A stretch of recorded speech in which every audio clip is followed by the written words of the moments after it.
Welcome to Cold Pines, where every trail has a story, though some should never be told. Thanks for joining me. Get comfortable, and let's dive into today's stories. I've lived my entire life in western Washington. I know the sound of elk hooves thudding through wet ferns, the groan of cedars swaying under the weight of the wind, the soft wings of owls gliding across open clearings. I know the forest moves the way a sailor knows the sea. When something's wrong, the woods tell you. On that August trip, the woods weren't telling us something was wrong. They were screaming it. There were four of us, me, my cousin Luke, and our friends Mason and Trent. We'd each hike 7 brutal miles into the backcountry to fish a creek that barely showed up on maps. The kind of hidden ribbon of water surrounded by untouched old-growth firs 300 feet high. A cathedral built long before humans ever existed. The hike should have been normal. It wasn't. The forest felt off. Not hostile, just alert, like it recognized we didn't belong. Halfway in, we crossed over a fallen cedar, so massive we had to climb it like a wall. While the others were scrambling down the other side, I felt a vibration underneath my palms, a subtle tremor, like something huge had just taken a step somewhere deep below the soil.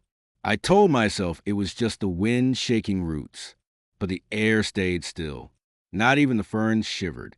We pushed on, joking and talking to break the tension. But every so often, I'd look uphill at the steep slopes of firs rising into clouds and swear I saw movement between the trunks. A dark shape here, a flash of shadow there. Too big to be a deer, too quiet to be a bear. Near camp, the strangest moment happened. We found tracks by the creek, huge barefoot prints sunk inches into the mud. Trent said they were from a hiker. Luke said they belonged to some old trapper, but I'd seen enough hunting tracks to know these didn't belong to any man. The stride was too long, the depth too heavy. Probably old, Mason said, but something in my chest disagreed. The prints looked fresh, the edges crisp. We kept that to ourselves as we set camp near a cluster of massive trees, whose branches knitted so tightly above us that only slivers of sunlight reached the forest floor. Everything smelled of wet bark, moss, and cold running water. When the wind swept through, it carried the scent of earth older than our entire family lines. The first day was perfect. The second started that way. 2, morning fishing, laughing, exploring falls upstream. But the sun hadn't fully set before things shifted. We were sitting around the fire, cleaning up after dinner. Luke and Trent were at the creek, washing pans. Mason and I were feeding small sticks into the fire, just enough to keep it lively. It was quiet, too quiet. No crickets, no frogs, no owls. Not even the mosquitoes seemed brave enough to hum. Then a sound rolled through the forest. A heavy thud, deep and powerful, like something massive driving its weight into the ground. Not a falling tree. Trees break, crack, then crash down. This was a single pounding impact. Before I could even stand, another thud came. Closer, more deliberate. Mason looked at me with wide eyes. Is that a moose? Do we even have moose this far west? I didn't answer because I didn't know. And the truth was, that wasn't the gait of a moose. Those thuds came too far apart, and too heavy. When Trent and Luke came back from the creek, the four of us stood shoulder to shoulder near the fire. Tiny blobs of humanity compared to the wooden giants surrounding us. Another sound joined the thuds, something like a low, rolling vibration beneath the forest floor, a growl, so deep it felt like the earth itself was warning us. We were just starting to argue about whether to grab our gear and walk out when something far worse happened. A scream ripped through the trees. I've heard cougars, coyotes, bears. I've listened to videos of supposed Sasquatch calls on YouTube.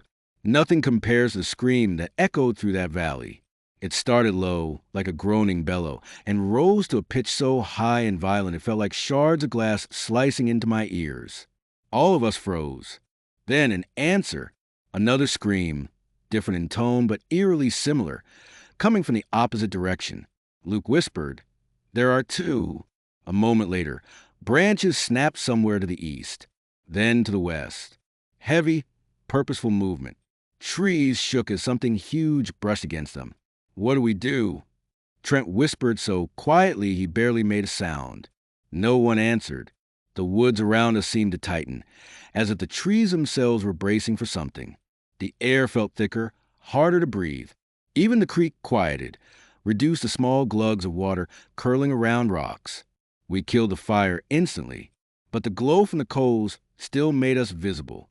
When the first silhouette appeared between the trees, our minds refused to process it at first.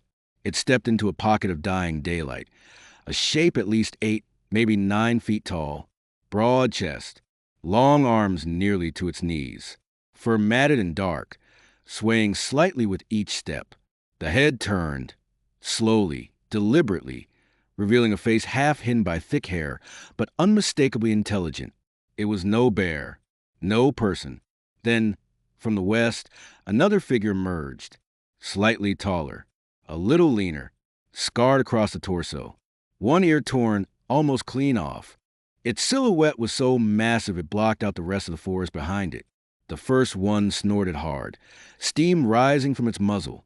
The second responded with a growl, so low, I thought my heart stopped between beats. They weren't just passing through.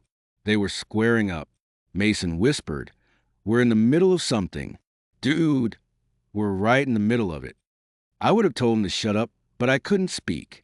I was shaking so hard my teeth lightly clicked. The two giants in the clearing circled each other, swaying, heads lowered.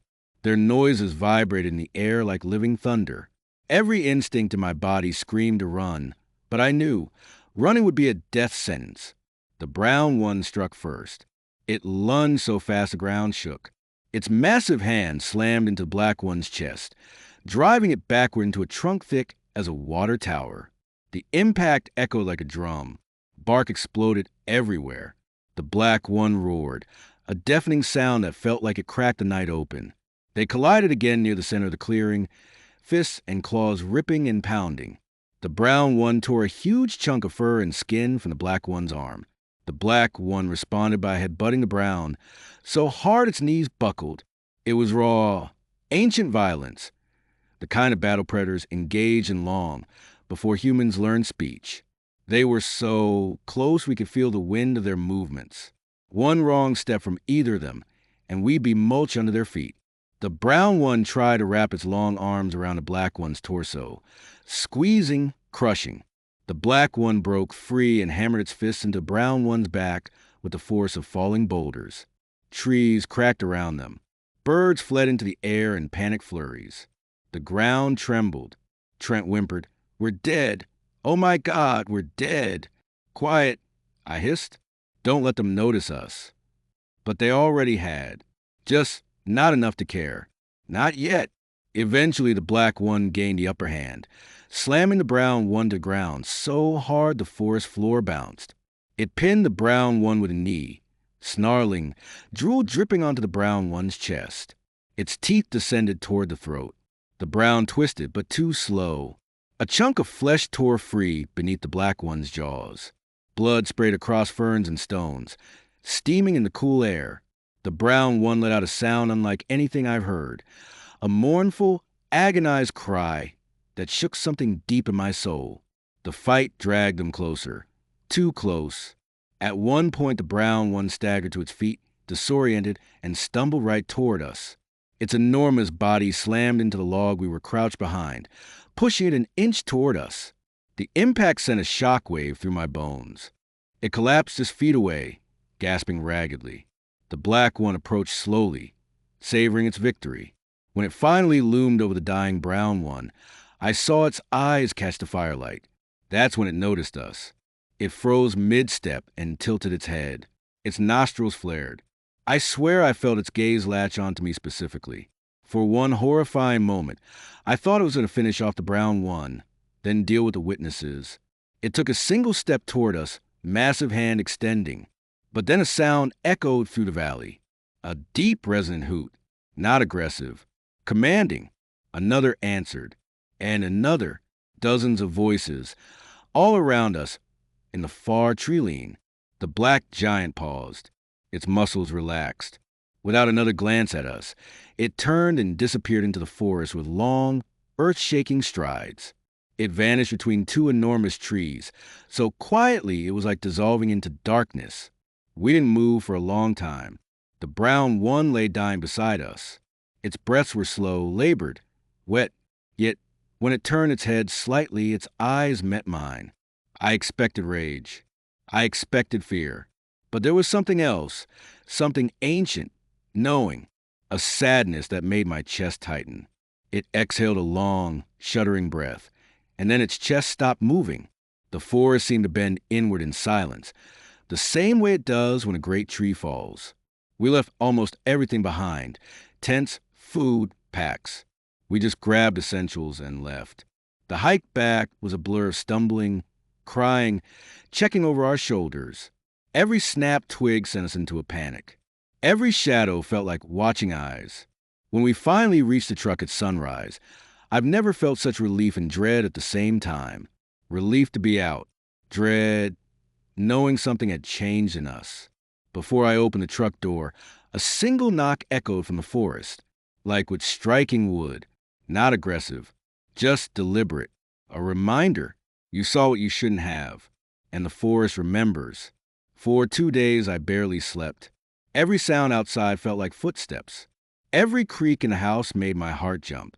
My friends were the same. We texted constantly, checking in, asking if anyone else had heard strange noises. On the third night, I dreamed of the brown one's final breath.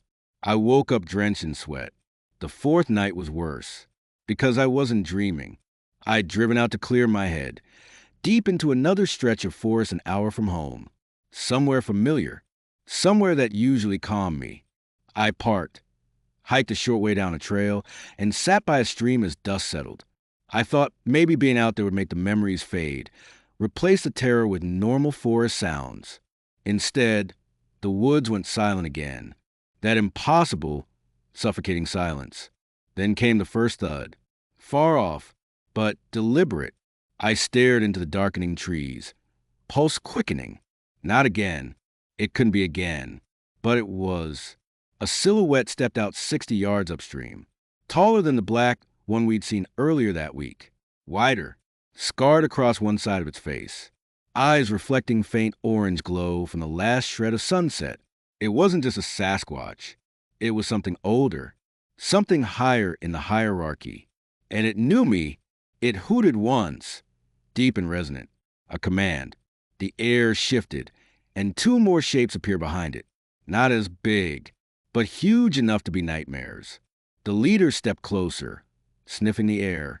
When its eyes locked onto mine, I felt the same ancient sadness I saw in the dying brown one, but twisted now, like regret laced with obligation. It took another step forward. I stumbled backward, splashing into the creek. The creature paused. Then, slowly, deliberately, it pointed. Not at me, at my chest, then at the forest behind it. A warning, a direction, a claim. Those woods weren't safe anymore. Not for me, maybe not for anyone. The leader let out one more hoot, this one softer. Mourning, as if acknowledging I had witnessed something sacred, something forbidden. Then it turned and melted back into the forest, its escorts following, 3 ghosts of muscle and hair slipping between trunks without a sound. The silence lifted. The forest breathed again. I ran. I didn't care about the trail. I tore through brush and branches until I reached the car and peeled out with gravel, exploding behind my tires. I haven't gone back to the deep woods since. Not because I'm afraid of dying, but because I'm afraid of being watched. Even now, some nights when the wind is soft and the world is quiet, I hear it. A low, resonant hoot drifting from the tree line. Not a threat, not a greeting. Just a reminder. The forest never forgets its witnesses. And its kings never forgive the ones who see too much. Story 2. Most people who claim to see Bigfoot describe the same thing. A shape crossing a dirt road, a scream in the night, a shadow towering over the tree line. But my encounter wasn't like that. It wasn't fast or violent or even loud. It was quiet, too quiet. I work search and rescue in the Cascades. I'm used to long nights, radio chatter, and weird calls from hikers who mistake elk for monsters. But the disappearance at Iron Cap Ridge was different from the start. A group of college kids had reported hearing chanting in the woods at night before one of their friends vanished. They assumed he wandered off to investigate. By morning, he was gone. We launched a search. I led Alpha Team, 3 of us hiking north along a steep ridgeline, while the others swept the valley floor. The woods were dense, moss hanging from branches so thick they looked like curtains. As soon as we stepped off the main trail, the forest went wrong. No wind, no birds, no bugs. Even our radios degraded into static, like the trees themselves were swallowing the signal. Low pressure front? One of my team asked. No, I said, this is something else. 2 hours in, we found the first sign the missing hiker had come this way. A single boot print beside an uprooted cedar. Fresh, deep, but strange. The soil wasn't just indented, it was crushed, as if something far heavier had stepped in the same place after him. We followed the trail until ground began to slope downward into a maze of wet gullies and ferns taller than our heads. That's where we first heard it. A whisper, not wind, not water, a human voice.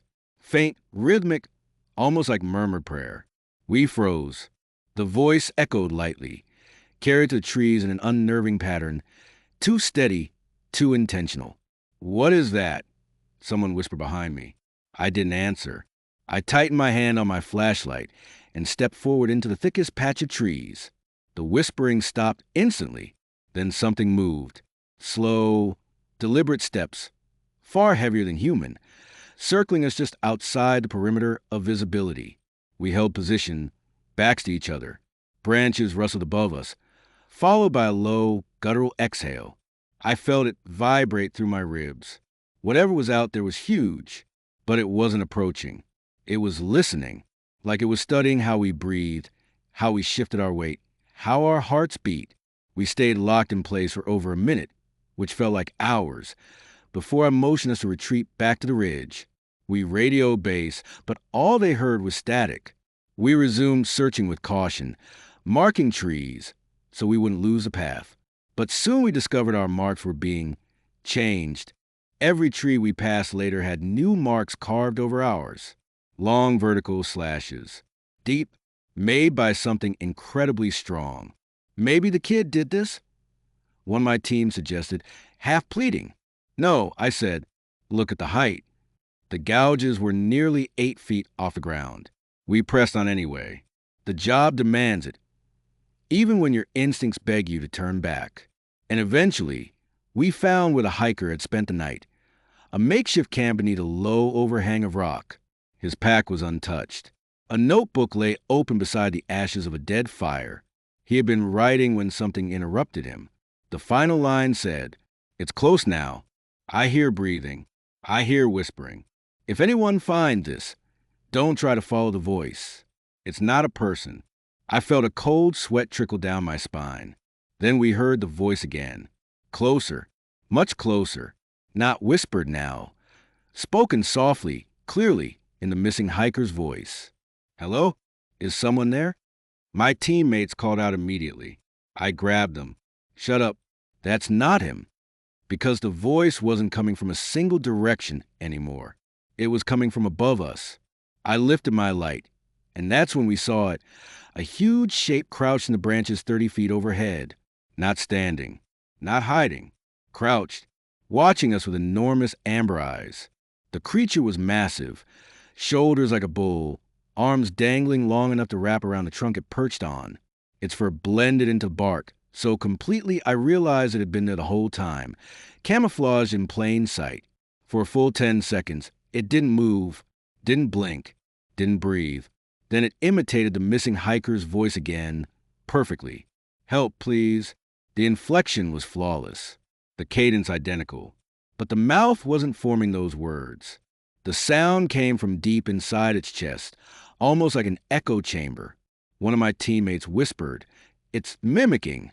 The creature tilted its head sharply, as if pleased it had been understood.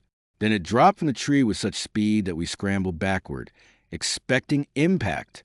But it didn't attack. It landed on all fours silently, its face inches from the ground. sniffing the earth around the hiker's abandoned camp. And then, unbelievably, it spoke a third time, but not in imitation.